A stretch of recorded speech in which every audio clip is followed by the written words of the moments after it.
¿Qué tal? ¿Cómo están? Nuevamente en Tu Salud en Cayetano a través de Cayetano Más.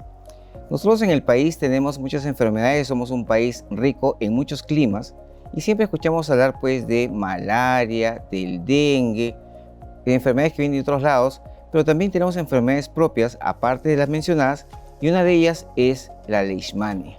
La leishmaniasis es una enfermedad que mucha gente la vive con lesiones que pueden estar en la piel, en las mucosas o puede invadir un poco más. Por eso el día de hoy vamos a hablar de leishmaniasis o la UTA. Hemos invitado al doctor Alejandro Llanos Cuentas, él es profesor emérito de la Universidad Peruana Cayetano Heredia e investigador en esta área desde 1985 en el Instituto de Alexander von Humboldt de la Universidad Peruana Cayetano Heredia. Doctor Alejandro, ¿cómo está? ¿Cómo está, doctor Soto? Gracias por la invitación. No, gracias, doctor, un gusto verlo por acá. Doctor, ¿qué es la UTA? La UTA es una enfermedad producida por un parásito que se llama la leishmania. No es un virus. No es un virus. O sea, para que la gente tenga claro, imagínate un virus, un ratón, la leishmania es un elefante. Entonces, el parásito de la leishmania afecta la piel inicialmente, pero se puede extender, digamos, a las mucosas. Cuando hablamos de leishmaniasis tegumentaria, pero también hay otro tipo de leishmaniasis que puede producir compromiso de órganos internos, hígado, vaso, médula ósea, se llama calazar, que gracias a Dios no la tenemos en el Perú aún. Todavía. Doctor, acá vemos que los pacientes que tienen leishmaniasis o UTA tienen lesiones en la piel y, como también menciona usted, en las mucosas. ¿Es el mismo parásito que produce las dos cosas o son diferentes parásitos ahí dentro de este grupo? A ver, ahí viene el problema que complica la leishmaniasis. Cuando fue descrita la leishmaniasis, un poco más de 100 años, había una teoría unicista, o sea, un solo parásito produce todo. Y hay mucha gente, hay muchos médicos que todavía piensan eso, porque las cosas no se borran tan fáciles. Claro. Hay como 42 especies de leishmania. 18 de ellas claramente demostradas que sí producen una enfermedad en el humano. Pero de importancia epidemiológica en el Perú tenemos como 6. Okay. Las más importantes son la leishmaniasis brasiliensis, que predomina en las zonas de ceja de selva y selva. Y esa es la que produce más del 95% de los casos de las mucosas. La otra, la leishmania peruviana, que es el segundo de importancia, que más está en la parte de los Andes, en la parte del Pacífico, produce esencialmente cuadros cutáneos, lo que llaman anteriormente la UTA. UTA es una palabra quechua, por si acaso, que significa roer. Y entonces puede ocurrir casos excepcionales en mucosas, pero no es lo usual. Ok.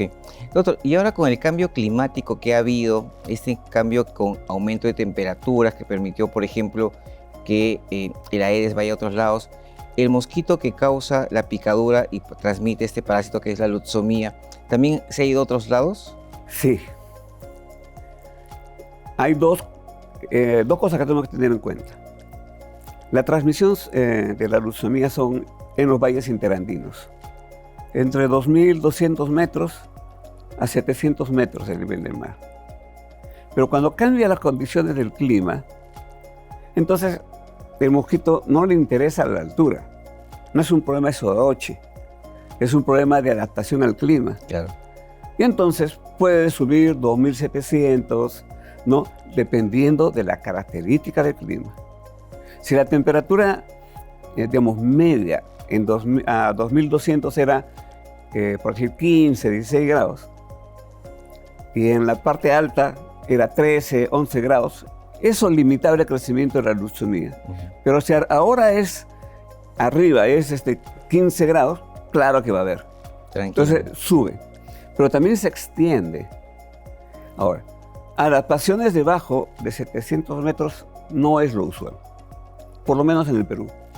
En la costa peruana estamos bien. Así es. En otros sitios sí hay transmisión prácticamente a nivel del mar. Acá en el Perú no es lo usual. No vemos justo en la parte de la costa, no vemos muchos casos realmente. No. Muy poquitos. Doctor, y cuando viene este mosquito y le pica a la persona, ¿en cuánto tiempo comienza con la enfermedad? Normalmente es entre 7 a 14 días. ¿Por qué el tiempo mayor o menor? Depende de varios factores. Uno, el huésped, que hay un factor genético, pero otro es la cantidad de parásitos que te inocula el mosquito. Claro. Si te acumula mucho, el tiempo va a tender a ser más corto y las lesiones a veces son más agresivas. ¿Y estas lesiones pueden también, como aparecen, desaparecer sin tratamiento o tenemos que tener un tratamiento siempre? Una pregunta. En realidad la leishmaniasis no es un solo cuadro clínico. Es el problema. Claro. Y eso es el gran problema del programa de leishmaniasis, porque es un espectro. Digamos, un 50% está en las formas clásicas, pero de ahí se va, digamos, corriendo hacia la parte crónica, y el extremo polar de la parte crónica es el compromiso mucoso. Eso es cuando la respuesta está orientada, en términos médicos, a la respuesta Th1. En términos, digamos, coloquiales, es a la respuesta inmune, digamos, muy intensa. Pero para el otro lado, es lo que ese sería el predominio de la respuesta Th2, que sería específicamente a las personas que tienen compromiso genético y que no es capaz de controlar el parásito. Y entonces, entre esos dos extremos son más o menos hacen un 30%.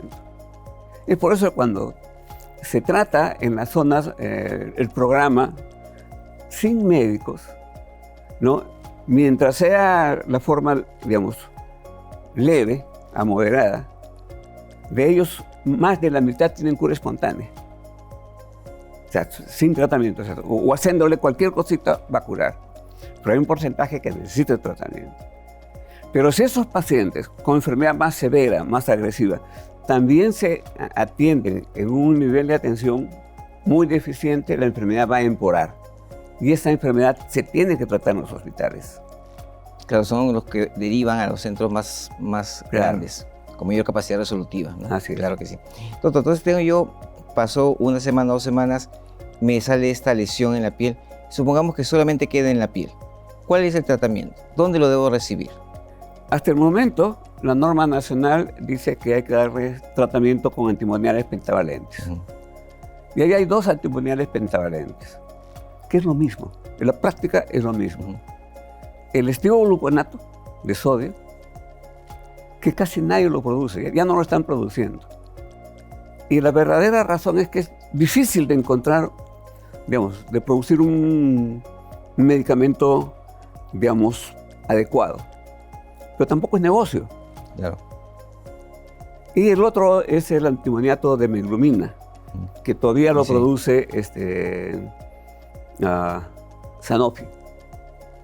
Y entonces, en la práctica, la toxicidad, la administración es muy similar. La diferencia son en las concentraciones que tienen las ampollas. Entonces, en el Perú se han hecho un problema por el aspecto de que antes tenían estivo y que ahora tienen meglumina, que es peor o que es mejor o es más toxicidad. No, es la misma cosa. Claro. Durante más de 20 años hemos utilizado en estudios clínicos los dos. Los hemos comparado y es prácticamente la misma cosa. Solamente tenemos que ver la parte de la dosificación. Así es. Nada más. Claro. Lo que pasa es que antes el estivogluconato, ¿no? Era producido originalmente por la Wellcome y se vendía mucho al Asia, al África. Pues Wellcome ya no la produce más. El glucantime lo producía originalmente el laboratorio francés Rhodia. Y después de la Segunda Guerra Mundial, donde época que salen estos medicamentos, ¿no? Francia quedó más como Nuevo Mundo y distribuía la droga al Nuevo Mundo. Después ya ha habido los aspectos de genéricos, pero los genéricos tienen el gran problema que el principio activo de los antimoniales pentavalentes es el antimonial. Y el antimonial, cuando lo saca, es un metal. Es difícil que salga puro. Viene contaminado con cadmio, con plomo, con otro. Entonces, la toxicidad muchas veces está dado por los contaminantes del antimonial.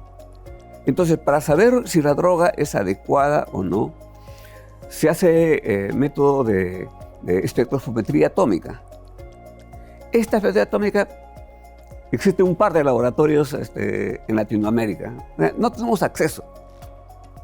Y entonces, siempre estamos en la perspectiva que podemos tener un lote más tóxico o menos tóxico. Claro, al final. Doctor, con lo que me menciona, ¿podríamos catalogar a la leishmania como una enfermedad huérfana? No puede, es una enfermedad huérfana. Mira, hasta el año 90 no fue priorizada por la Organización Mundial de la Salud. El doctor Jorge Alvar, que fue director del TDR en Ginebra, él consiguió de que los países reconociesen que era una enfermedad huérfana. Y eso ha generado una serie de ventajas porque ya los países invierten en investigación, entonces hay algo de apoyo. Si no, es un silencio absoluto.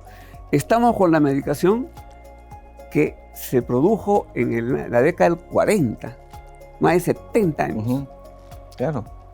Ahora están apareciendo nuevos esquemas. Eso es lo bueno. Doctor, ¿y las personas que tienen el compromiso cutáneo más mucoso, el tiempo de aparición de las lesiones en la mucosa, cuánto es o cómo es? Es la misma cosa. Igualito. Mira, hay 3 patrones. Y eso está dependiendo de la naturaleza genética de la persona, también del parásito, porque es un equilibrio entre los dos. Hay unos que se llaman patrones de curso rápido. O sea, teniendo la lesión cutánea, en 6 meses ya tienes lesión mucosa. Hay otro patrón que es el lento. O sea, pasa 20 años, ¿no? O puede pasar más y aparece la lesión mucosa. Y hay un patrón intermedio que va progresando usualmente entre 3 a 5 años. Entonces, hay diversos patrones. Evidentemente, el más impactante es el patrón de ¿cómo se llama?, de evolución rápida. Claro, el agudo. Felizmente, eso representa un 10%, máximo 15% de los Y hay casos. tratamiento. Así es. Hay mucha gente que llega con muchas deformaciones a veces porque no duele No, la lesión. Entonces van básicamente por la desfiguración de las zonas, que la gente que no se ha tratado. La gente no se trata porque tampoco tiene facilidades donde tratarse. Y a veces va a la posta y la posta no tiene medicamentos. O lo trata con un estándar que para esa persona no lo va a curar. No lo va a curar. Y entonces la enfermedad se incrementa y después se abandona. Como hay gente pobre, que no tiene recursos, entonces es todo un problema social. Sí, se hemos visto bastante en el hospital. Doctor, ¿y la forma de cala-azar, si lo tienen los vecinos en Brasil, por qué no está por acá? Yo decía... Yo estoy feliz de que no esté acá. No, yo decía en broma, con la apertura de la interoceánica,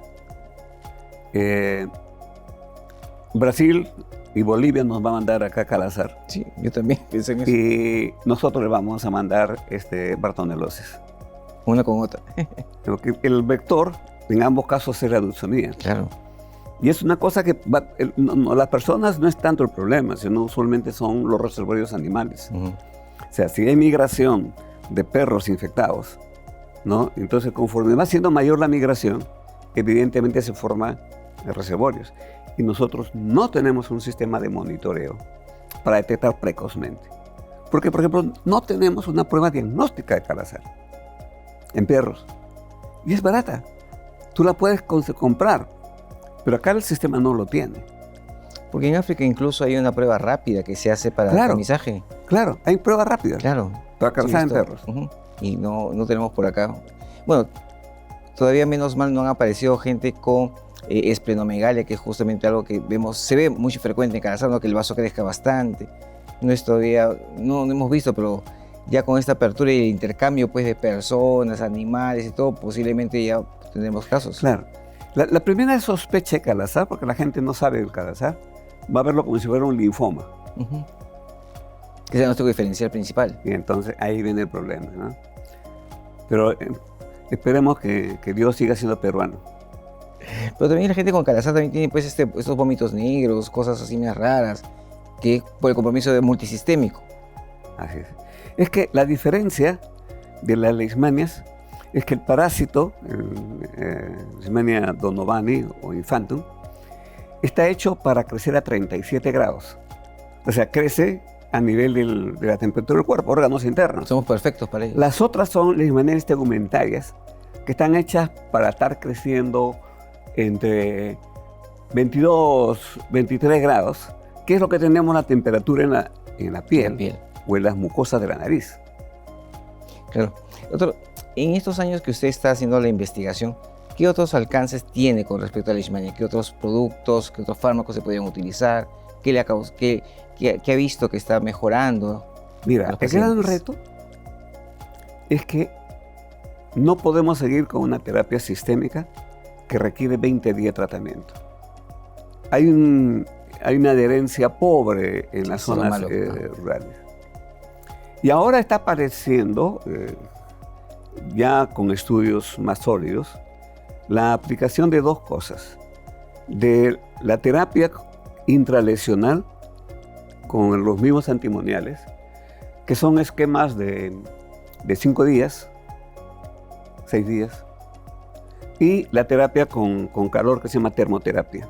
Es un equipo especial que te pone una temperatura en aplicación única, ¿no? Que tiene una tasa de cura más o menos 70%.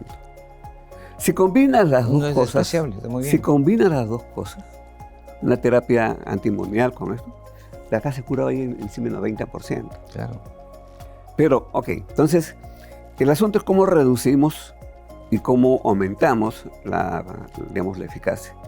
Y actualmente, ya la Organización Panamericana de la Salud está recomendando estos esquemas. Y nosotros acabamos de tener una revisión de nuestra casuística, porque esto requiere ciertas características, que las lesiones tengan menos de 4 centímetros, que tengan enfermedad menos de 3 meses, etc. Pero el 80% de las lesiones, tanto en la parte pacífica, o sea, de peruviana o de brasilenses, cumplen los requisitos para recibir terapia o sea, terapia tópica. O sea, no es, sería lo usual en el primer nivel de atención. Ahora, si tú, por ejemplo, el gran problema es los niños, porque la tasa de cura en niños con terapia sistémica es 30-40% de cura. Entonces hay que incrementar la tasa de cura. Y sí se incrementa. ¿Y eso por qué, doctor? ¿Por falta de adherencia o porque no es al contrario. Las mamás sí se esfuerzan por los niños en que tener buena adherencia. Son dos factores. Los niños tienen un sistema de distribución de los antimoniales diferente. Y entonces no tienes buenas concentraciones en el tejido. Claro. Y la segunda es que su respuesta inmune es exagerada.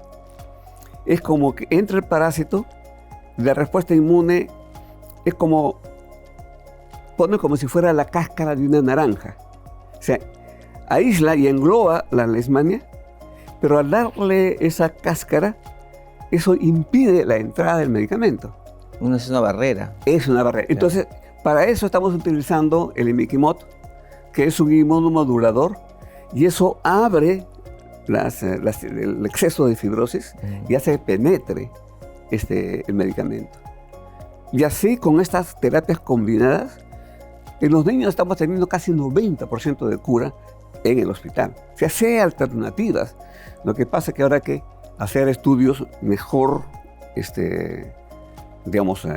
diseñados, pero ya poniendo en práctica lo que hemos aprendido, claro que se incrementa. Habría que modernizar también la norma técnica de leishmania. El mayor problema, te digo, es convencer a los colegas.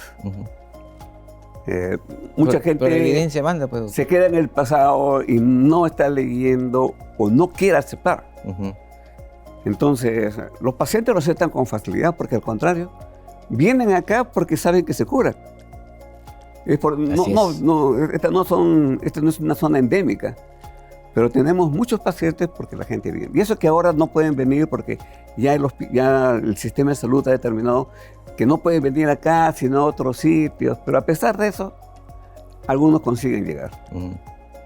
Sí, eso es muy, muy cierto. Doctor, los pacientes que tienen esta leishmania, ¿pueden volver a tener otro cuadro más o se curan siempre? ¿Se quedan No. inmunes? No. Sí. Y acá voy a decir algo que es medio peligroso, por si acaso que la gente lo entiende, usualmente no lo entiende bien. La leishmania es un parásito que al final encuentra un equilibrio como la TB, como el Mycobacterium tuberculoso. Tú cuando te infectas por TB, tienes el parásito en tu organismo y lo controlas. A la bacteria. Claro, la Claro. bacteria. La controlas y está ahí, Sí. queda en un ganglio. Ya, la leishmania es casi más o menos lo mismo. Mata la mayor parte, pero hay algunas que quedan ahí escondidas.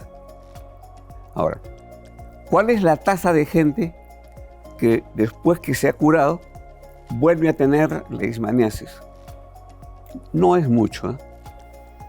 En el caso mucoso es 5 o 6% en 20 años. O sea, es menos de 1% por año ¿Eso implica reinfección o que se despierte este parásito? que se despierta. Que se despierte. O sea, es menos de 1% por año. Ujú. Y en los casos cutáneos depende cómo te han tratado. Si no te han tratado bien, va a reactivarse. Si te han tratado bien y has alcanzado los criterios de cura, eso no pasa de 2%. Depende cómo te han curado. Y entonces, ¿podríamos decir que tenemos cierta inmunidad a largo plazo? Tenemos, no. Queda una inmunidad de por vida. Por vida, claro. Lo que pasa es que nosotros también ahí tenemos varios conceptos del pasado. La inmunidad de por vida significa que la inmunidad permanece estable. No es cierto. Ya lo hemos estudiado, ya lo hemos demostrado. Después de los 60 años, la inmunidad comienza a caer Ujú. y se profundiza cuando más viejo eres. Pero esa pérdida de inmunidad ocurre más o menos en el 20 o 30% de las personas que viven en área endémica. Quizás cada zancudo que le pique le está dando un poquito más de... El segundo cuadro lo hace más leve y Ujú. cura más rápido. Claro. Es mucho más eficiente. Así es. Es una evolución natural de la enfermedad Así es. en el ambiente. Bien, doctor. ¿Algo más que quiera agregar, doctor? Creo que ha sido bastante didáctico. Yo lo que creo es que el país debe de invertir. No hay otras personas que van a invertir. Tiene que invertir en investigación en leishmaniasis. Especialmente en cosas operativas. No tenemos un programa de control. Mi tesis doctoral, la que hice en Londres, fue sobre generar factores de riesgo para controlar. Y diseñamos un modelo. En más de 20 años, 25 años, nadie le ha dado importancia. O sea, no hay peor sordo que el que no quiere escuchar. O sea, no es que no haya nada, sino que significa tener una lógica que la gente de las áreas endémicas sí pueden tener otras alternativas si es que realmente existe una inversión por el Estado. Claro que sí. Doctor, muchísimas gracias por De nada. contar con usted en otra ocasión. ¿Cómo no? Me aprendió mucho hoy día Gracias. más sobre lo que es leishmaniasis. Bien, hemos conversado con el doctor Alejandro Llanos Cuentas sobre leishmaniasis, esta enfermedad que es propia de la parte de la sierra y parte de ceja de selva, porque le pica pues un mosquito que le va a introducir un parásito. Si esto ocurre, deben acercarse a un centro de salud para que sean evaluados y obviamente lo deriven a un lugar que tengan pues el tratamiento adecuado. Esto fue todo por el día de hoy. Nos vemos el próximo miércoles. Gracias.